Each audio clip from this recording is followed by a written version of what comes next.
અમિત કે Dave, fire brigade station officer, અત્યારે હાલમાં ઇન્ચાર્જ ચીફ ફાયર ઓફિસર. ખાસ કરીને 31 ડિસેમ્બરની ઇવેન્ટ જુદી જુદી જગ્યાએ રાજકોટમાં થવા જઈ રહી છે.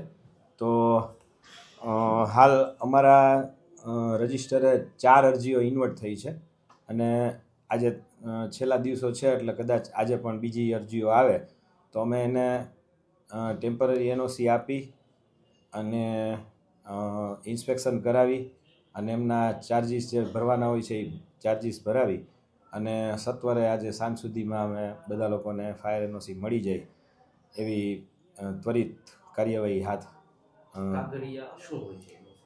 ખાસ કરીને કાગળમાં તો જે દિવસે એમને ઇવેન્ટ કરવાની છે એમનું સોગંદનામું, પછી ફાયર સેફ્ટીના જે સાધનો એમણે ભાડે રાખેલા હોય તો એમનો ભાડા કરાર, બરાબર, અને એમના બિલ કે સર્ટિફિકેટ કે એ સાથે એટેચ કરવાના રહેશે એમને. અને સ્થળ ઉપર ઇન્સ્પેક્શન અમારા સ્ટેશન ઓફિસર જે એરિયાના હશે એ સ્ટેશન ઓફિસરને ઇન્સ્પેક્શન કરી અને ઇન્સ્પેક્શનનો રિપોર્ટ આપશે એટલે અમે એના ઉપરથી એનઓસી ઇસ્યુ કરી દઈશું.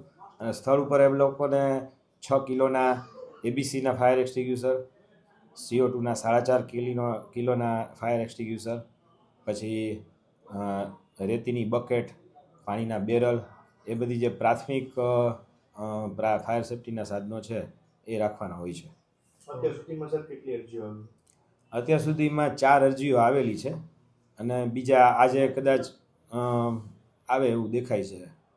ફાયર એનઓસી નહીં લીધેલી હોય તો એ લોકોની ઉપર કડક કાર્યવાહી કરવાના અમારે જે કોઈ સ્ટેશન ઓફિસર અને અમારી નીચેનો જે સ્ટાફ છે જે વોર્ડ વાઇઝ એ પ્રમાણે અમે કડક કાર્યવાહી પણ હાથ ધરશું. હા, આયોજન થતા હોય એ લોકો જે ફાયર એનઓસી માગે છે એમનું અમે પહેલેથી જ ચેકિંગ કરી અને પછી જ એનઓસી ઇસ્યુ કરીએ છીએ.